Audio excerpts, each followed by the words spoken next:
Matt, what was I looking at right there? Obviously a big green flash. I'm not the meteorologist. You might know a little bit more than I do. So that was a meteor, that is for sure. And so the thing is, that was a slightly larger meteor than what we're used to. That's why you got to see a little bit more detailed. You saw that kind of explosion at the end as it kind of broke apart. But it's part of what we call the Geminid meteor shower. Now, where do we get these names from? You hear us talk about these meteor showers throughout the year, and they all have some interesting names. Basically, you take the constellation that the meteors appear to be coming from, and you add id at the end. So we got the Geminids, you have the Leonids, and things like that. So that's basically where those names come from. So the Geminid meteor shower is going to peak this weekend, the 13th to 14th. It is active basically through Christmas Eve, though. But when it peaks, we're talking 75 to 120 meteors per hour, so as much as 2 meteors per minute at times. And then the most impressive time to get out and look is going to be between 10 p.m. and 2 a.m. That's going to be before moonrise, so that's when the sky is going to kind of be the darkest. So again, very fun stuff to look at here. So again, as you get out this weekend, hopefully the cloud cover stays away. We do have the potential for some cloud cover sneaking in, but again, this meteor shower is ongoing, so you could get out tonight and take a look if you wanted to as well.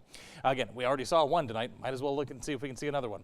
55 out there right now in Waco, 47 in Temple, 47 in Marlin, 54 right now in Cameron. Again, clear skies, so perfect meteor viewing opportunities there. In terms of where we go from here, again, we've got that cold front tomorrow, and we're going to talk about it because it will impact us.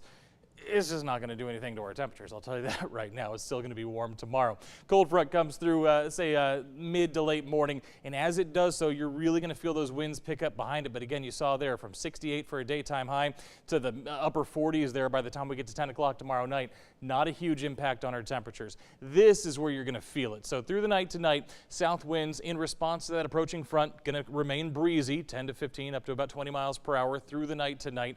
And then here comes the front tomorrow. You can see it right there moving in on our forecast model here. And as it moves in, we're talking wind gusts as high as potentially 30 miles per hour. So it's not going to be super windy tomorrow, but those gusts, you're definitely going to notice them as they come through. Again, up to 30 miles per hour. That is definitely noticeable and something that could impact you throughout the day. Things will kind of calm down as we head into the afternoon. Still going to be on the breezy side with gusts as high as 20 miles per hour, but like I said, just not a huge impact to our temperatures. We were in the 60s today. We'll be in the 60s tomorrow, 60s again on Thursday. And as a matter of fact, by the time we get to Friday, we could be talking about the 70s again, and those could last into Saturday as well. Remember last night I said Saturday we were probably going to see this front slow down?